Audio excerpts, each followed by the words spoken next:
Hi friends, once again welcome back to Jayam journey.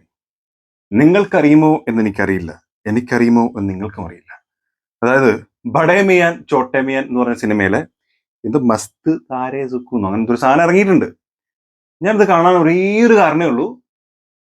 നമ്മുടെ സ്വന്തം പൃഥ്വിരാജ് സുകുമാരൻ പുള്ളിക്കാരൻ വില്ലനായിട്ട് വരുന്ന സിനിമയാണ്. അതിന്റെ ടീസർ വന്നപ്പോൾ ഹൂ ക്യാൻ സ്റ്റോപ്പ് മീ എന്നാണ് പുള്ളി ചോദിച്ചത്. ആ ചോദ്യം തന്നെ ഭയങ്കരമായിരുന്നു. മുഖം എന്താണ്, പുള്ളിക്കാരന്റെ ലുക്ക് എന്താണെന്നൊന്നും റിവീൽ ചെയ്തിട്ടില്ല. എനിവേ ഈ സോങ്ങിലെങ്ങാനും പുള്ളിക്കാരൻ ഉണ്ടാവൂ എന്നുള്ളൊരു പ്രതീക്ഷ, അതാണ് ഞാനിത് കാണാനുള്ള ഒരു കാരണം. പിന്നെ പാട്ടാണല്ലോ, നമുക്ക് നോക്കാം എങ്ങനെ ഉണ്ടാവും. ഇവരുടെ ഈ ബീറ്റും പരിപാടികളൊക്കെ ഭയങ്കര രസമായിരിക്കും. Let's watch. Ready. Highly recommended headset.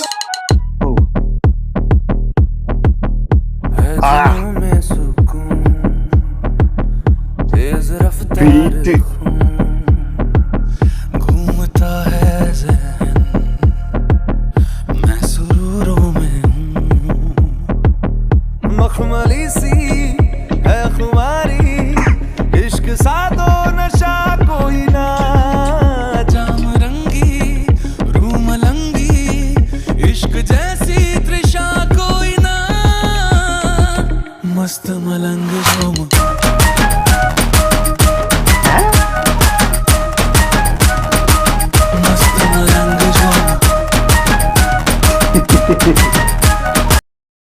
ഒരു ബേട്ട, ഈ സ്റ്റെപ്പ് ഞാൻ എവിടെയോ എന്നാണ് ഞാൻ ആലോചിച്ചത്. ട്രിപ്പിൾ ആർ, വേറൊന്നുമില്ല. ട്രിപ്പിൾ ആറിനെ രണ്ടുപേരും കെട്ടിപ്പിടിക്കുന്നു, ചാടുന്നു, തുള്ളുന്നു. ആ സാധനമാണ് വന്നിട്ടുള്ളത്. പിന്നെ ഇവന്മാർക്ക് ഈ ഇപ്പോഴും വെളിവും വെള്ളിയാഴ്ചയും വെച്ചിട്ടില്ല എന്നുള്ളതിൽ ഒരു ഡൗട്ടും ഇല്ല. ഈ പുലിയൊക്കെ മത്തി കിടന്ന് പടക്കണതല്ലേ പടക്കണത്. കെട്ടന്ന് പെട്ടകണ്, തുള്ളണ്, തുളുമ്പണ്. ഇവന്മാർ ഏത് കാലത്താണ് ഇവർക്ക് വെളിച്ചം വെക്കുന്നത് എനിക്ക് ഒരു രക്ഷയില്ല. ഇത് മിക്കവാറും ആ കഥ എങ്ങനെ ഉണ്ടെന്ന് പറയാൻ പറ്റില്ലല്ലോ.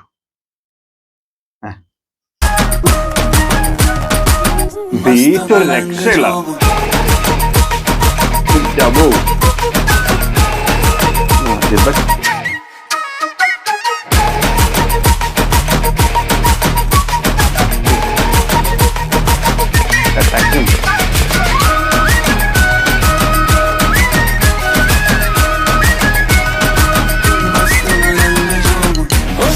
बात ही नहीं आई,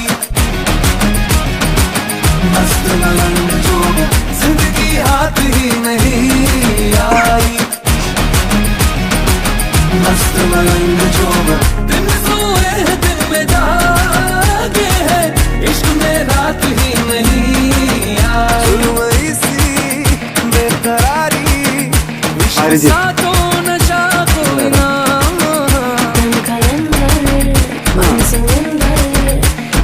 जैसा नशा कोई ना। मस्त मलंग झूम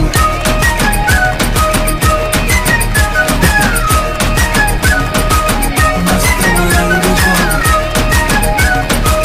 मस्त मलंग झूम ബഡേ മിയാൻ ചോട്ടെ മിയാൻ ഈദ് 2024. मलंग झूम। എന്തു ഞാൻ പറയേണ്ടു, എന്തു ഞാൻ പറയേണ്ടു. അതായത് സംഭവം ഈ ടൈഗർ ഷ്രോഫിന്റെ ഒക്കെ ഈ പുലിയാട്ടം ഒരേപോലെ ആയിട്ട് കണ്ട് കണ്ട് കണ്ട് കണ്ട് കണ്ട് മടുത്തുണ്ട്. പക്ഷേ ബീറ്റ് എന്ന് പറയുന്നത് ഒരു രക്ഷയില്ല. അത് തിയേറ്ററിൽ ഇരുന്ന് കാണുമ്പോൾ, അത് കേൾക്കുമ്പോൾ ഉള്ള ഒരു വൈബ് അത് വേറെ ആയിരിക്കും എന്നുള്ളതിൽ യാതൊരു ഡൗട്ടും ഇല്ല. അപ്പൊ ആ ഒരു ബീറ്റും ആ പാട്ടിന്റെ സ്റ്റൈലും, അരിജിത്തിന്റെ ഒക്കെ വോയിസ്, മറ്റേ വോയിസ് ആരും എനിക്കറിയില്ല. അപ്പൊ അരിജിത്തിന്റെ ഒക്കെ വോയിസ് എന്ത് രസമാണ്. അപ്പൊ ആ വോയിസും ആ ബീറ്റും ആ ടുപ് ടുപ് ടുപ് തൊട്ട് ബാക്ക്ഗ്രൗണ്ടിലുള്ള തുടക്കം മുതൽ അവസാനം വരെ ഉണ്ട്. അത് ഭയങ്കര ഒരു ഫെസ്റ്റിവൽ സംഭവം ഉണ്ടല്ലോ, ഒരു അടിച്ചാ പൊളി പരിപാടി, അത് ഫീൽ ചെയ്യുന്നുണ്ട്. അതുകൊണ്ട് തന്നെ ഇവരുടെ ഈ സ്ഥിരം ഡാൻസ്, അതായത് ടൈഗർ ഷ്രോഫ് ഈ സിനിമ എടുത്താലും ഇത് തന്നെയാണ് റിപ്പീറ്റ് അടിച്ച് നമുക്ക് ഇങ്ങോട്ട് മടുപ്പ് പോകുന്ന അവസ്ഥ. പേഴ്സണലി എൻ്റെ കാര്യം, ഇനിയിപ്പോ നിങ്ങളുടെ കാര്യം ഞാൻ പറഞ്ഞു എന്ന് പറഞ്ഞിട്ട് ആരും കമന്റിൽ തെറി വിളിക്കേണ്ട. പക്ഷെ എനിക്ക് അങ്ങനെ ഫീൽ ചെയ്യുന്നു. പക്ഷെ എന്താ പറഞ്ഞത്, ആ ബീറ്റും ആ വോയിസും അത് കവർ ചെയ്ത് പോയിട്ടുണ്ട്.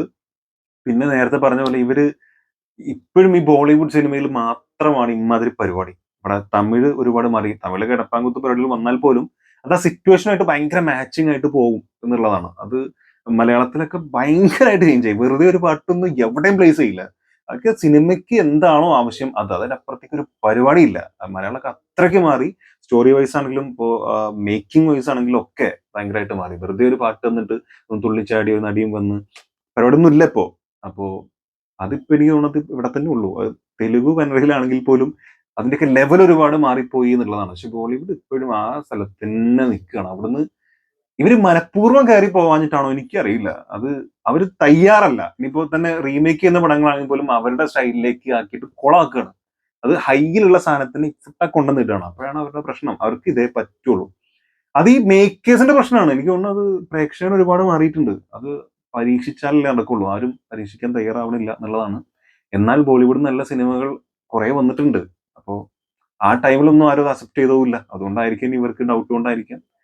എന്തായാലും മാറി ചിന്തിക്കേണ്ട സമയം ആയിരിക്കുന്നു എന്നാണ് എന്തു ഞാൻ പറയേണ്ടു എന്നുള്ളതിന്റെ ഒരു ഉത്തരമായിട്ട് എനിക്ക് പറയാനുള്ളത്. പൃഥ്വിരാജ് ചേട്ടൻ ഇതിലും വന്നിട്ടില്ല. പറ്റിച്ചോട്ടോ. അപ്പോ കൊള്ളാം, മോശമൊന്നുമില്ല, രസമുണ്ട്. പിന്നെ സോനാക്ഷിയാണ് തോന്നുന്നത് നടിന്റെ പേര്. അവര് കുറെ കാലമായിട്ട് സിനിമയിലൊന്നും കാണാറില്ല. ഈ സിനിമയിൽ നായികയായിട്ട് എന്തെങ്കിലുമൊക്കെ ഉണ്ടോ എനിക്കറിയില്ല. ഇനിയിപ്പോ പാട്ടിൽ മാത്രമായിട്ട് വന്നാണെന്നും അറിയില്ല. എന്തായാലും കൊള്ളാം, ഭംഗിയുള്ള നടിയാണ്. പിന്നെ അക്ഷയ് കുമാർ ആൻഡ് ഈ ടൈഗർ ഷ്രോഫ് രണ്ടുപേരും ഒന്നിക്കുമ്പോൾ പവർഫുൾ ആയിരിക്കും എന്നുള്ളതിലൊന്നും ഡൗട്ടൊന്നുമില്ല. പാട്ടും കാര്യങ്ങളൊക്കെ മാറ്റി വെച്ചാലും അവരുടെ അഭിനയം വൈസ് കിടിലായിരിക്കും. പക്ഷെ രണ്ടുപേർക്കും ഒരൊറ്റ എതിരാളി ഉണ്ടാവുള്ളൂ, നമ്മുടെ സ്വന്തം രാജുവേട്ടൻ.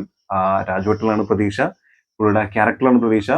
സിനിമ എന്തോ ആവട്ടെ, അങ്ങനെയുള്ള വലിയ വലിയ കഥാപാത്രങ്ങൾക്ക് വേണ്ടി നമ്മുടെ മലയാളത്തിൽ നിന്നും രാജുവേട്ടനെ പോലുള്ള നടന്മാരെ ഇവർ സമീപിക്കുന്നു എന്നുള്ളത് തന്നെ മലയാള സിനിമയിൽ ഒരു സന്തോഷമുള്ള കാര്യമാണ്. പക്ഷെ ബോളിവുഡിൽ പോയി ചെയ്യാണ്ടിരുന്നാൽ മതി, ചെയ്യിക്കാണ്ടിരുന്നാൽ മതി എന്നുള്ളൊരു അപേക്ഷയും ആഗ്രഹവും മാത്രം മുന്നോട്ട് വെച്ചുകൊണ്ട് വീഡിയോ ഇഷ്ടപ്പെട്ടു വിചാരിക്കുന്നു. പാട്ട് നിങ്ങൾക്ക് ഇഷ്ടപ്പെട്ടിട്ടുണ്ടെങ്കിൽ നിങ്ങളുടെ അഭിപ്രായങ്ങൾ തീർച്ചയായിട്ടും കമന്റിൽ രേഖപ്പെടുത്തുക.